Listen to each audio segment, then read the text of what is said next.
السلام علیکم پیارے دوستوں، اسلامک وظائف اینڈ اسٹوریز میں آپ کو خوش آمدید۔ آج ہم سورہ فاتحہ کے ایسے خواص، فضائل اور وظائف آپ کو بتانے جا رہے ہیں جنہیں سن کر آپ نہ صرف حیران رہ جائیں گے بلکہ ان وظائف کو اپنی زندگی میں شامل کر کے آپ ایک واضح تبدیلی دیکھیں گے۔ پیارے دوستوں، انسان جب بیماریوں سے عاجز آ جاتا ہے تو ڈاکٹر بھی اسے روحانی علاج کا مشورہ دیتے ہیں۔ اب تو بہت سے اسپتالوں میں قرآن تھراپی شروع ہو چکی ہے۔ کئی بار لوگوں کو اللہ کے کلام سے شفا پاتے دیکھا اور سنا ہے، جن کا اب عقیدہ ہے کہ جو کام ادویات نہیں کر سکتی وہ اللہ کا کلام سب سے بہتر کرتا ہے، اور یہ سب سے بہترین اور افضل علاج ہے جس میں شفائے کاملہ موجود ہے۔ پچھلے دنوں ایک صاحب جو سرکاری ادارے میں اچھی پوسٹ پر ہیں بتا رہے تھے کہ انہیں جسمانی طور پر نقاہت اور بے چینی بہت ہونے لگی۔ تھکن ہر وقت سر پر سوار رہتی، جبکہ دفتر کا کام اتنا حساس ہے کہ اس میں غفلت کی کوئی گنجائش ہی نہیں۔ انہوں نے اس کا علاج سورہ فاتحہ سے کیا۔ بتانے لگے کہ انہوں نے انتہائی پرسکون حالت میں پوری یکسوئی سے سورہ فاتحہ کو ٹھہر ٹھہر کر 21 بار پڑھنا معمول بنایا، اور چند ہفتوں بعد ان کے بدن اور دماغ میں چستی پیدا ہو گئی۔ ان کا ہر کام میں اب بہت دل لگتا ہے، بلکہ ہر کام سے پہلے یا کسی بھی مصیبت میں مبتلا ہونے پر وہ سورہ فاتحہ کا سہارا لیتے ہیں تو ان کی مشکل دور ہو جاتی ہے۔ ان کی بیٹی کا رشتہ نہیں ہو رہا تھا، جس کے لیے انہوں نے سورہ فاتحہ پڑھ کر اللہ سے دعا کی تو انتہائی معقول رشتہ آ گیا۔ ان کا ایمان ہے کہ سورہ فاتحہ کی برکت سے ان کی زندگی بدل گئی ہے۔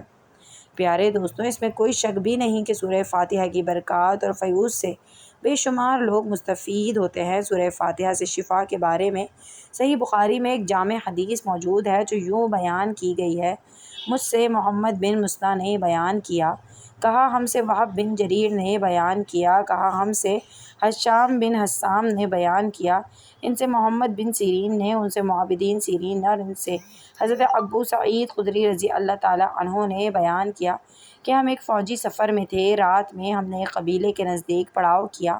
پھر ایک لونڈی آئی اور کہا کہ قبیلے کے سردار کو بچھو نے کاٹ لیا ہے اور ہمارے قبیلے کے مرد موجود نہیں ہیں، کہ تم میں کوئی بچھو کا جھاڑ پھونک کرنے والا ہے؟ ایک صحابی خود ابو سعید اس کے ساتھ کھڑے ہو گئے۔ ہم کو معلوم تھا کہ وہ جھاڑ پھونک نہیں جانتے، لیکن انہوں نے قبیلے کے سردار کو جھاڑا تو اسے صحت ہو گئی۔ اس نے اس کے شکرانے میں 30 بکریاں دینے کا حکم دیا اور ہمیں دودھ پلایا۔ جب وہ جھاڑ پھونک کر کے واپس آئے تو ہم نے ان سے پوچھا، کیا تم واقعی کوئی منتر جانتے ہو؟ انہوں نے کہا کہ نہیں، میں نے تو صرف سورہ فاتحہ پڑھ کر اس سردار پر دم کر دیا تھا۔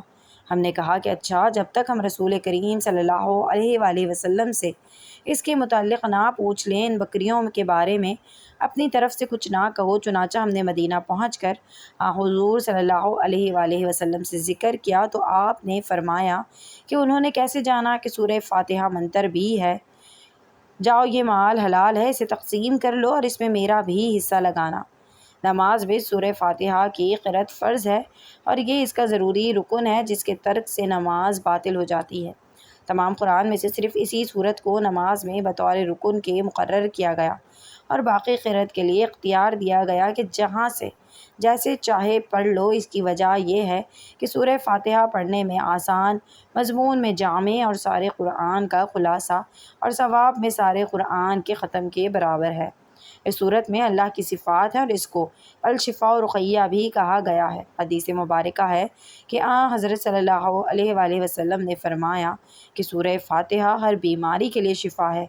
حضرت صلی اللہ علیہ وآلہ وسلم کے عہد مبارک میں ایک موقع پر ایک صحابی نے ایک سانپ ڈسے شخص پر اس صورت سے دم کیا تو اسے شفا ہو گئی۔ سنن ابن ماجہ و مسند احمد مستدرک حاکم میں حضرت ابی ابن کعب رضی اللہ تعالیٰ عنہ سے مروی ہے کہ ایک دیہاتی نے حضرت صلی اللہ علیہ وآلہ وسلم سے عرض کی کہ حضرت میرے بیٹے کو تکلیف ہے۔ آپ نے پوچھا صلی اللہ علیہ وآلہ وسلم کہ کیا تکلیف ہے؟ اس نے کہا کہ اسے آسیب ہے۔ آپ نے فرمایا اسے میرے پاس لے آؤ۔ چنانچہ وہ لے آیا تو آپ نے اسے اپنے سامنے بٹھایا اور اس پر سورہ فاتحہ اور دیگر آیات سے دم کیا تو وہ لڑکا اٹھ کر کھڑا ہو گیا، گویا کہ اسے کبھی کوئی تکلیف تھی ہی نہیں۔ سورہ فاتحہ کو کثرت سے پڑھنا ثواب بھی ہے اور اللہ کی رضا سے بلا شبہ یہ ہر مسئلے کا حل بھی ہے۔ روزانہ اول و آخر درود پاک کے ساتھ اس کو 11 بار پڑھنے والے روحانی طور پر انتہائی مضبوط ہو جاتے ہیں اور بے شمار امراض سے بھی بچ جاتے ہیں۔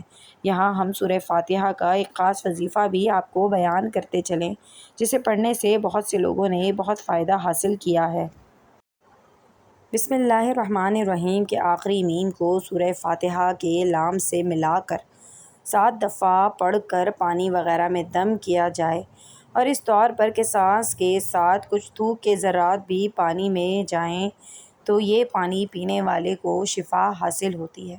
کسی بھی قسم کی بیماری ہو تو آپ یہ وظیفہ اپنا سکتے ہیں۔ بسم اللہ الرحمن الرحیم کے آخری میم کو سورہ فاتحہ کے لام سے ملا کر 7 دفعہ پڑھ کر پانی پر دم کر کے اس طرح پھونکیں کہ کچھ تھوک کے ذرات بھی پانی میں شامل ہو جائیں، کیونکہ اسلاف کا یہی معمول رہا ہے، اور یہ وظیفہ کرنے سے بہت سے لوگوں کو بہت زیادہ شفا بھی حاصل ہوئی ہے۔ تو پیارے دوستوں، سورہ فاتحہ کہنے کو ایک چھوٹی سی سورت ہے، لیکن اپنے آپ میں یہ بہت جامع اور بہت زیادہ خصوصیات کی حامل ہے۔ اسے روزمرہ کی زندگی کا حصہ بنا لیجئے تاکہ آپ اس کی بیش بہا وظائف سے افادہ حاصل کر سکیں۔ پیارے دوستوں، اگر آپ کو آج کی یہ ویڈیو پسند آئی ہو تو ویڈیو کو لائک کیجئے، چینل کو سبسکرائب کر کے ہماری حوصلہ افزائی کیجئے تاکہ ہم مزید آپ کے لیے ایسے ہی خوبصورت وظائف اور اچھی باتیں لے کر حاضر ہوتے رہیں۔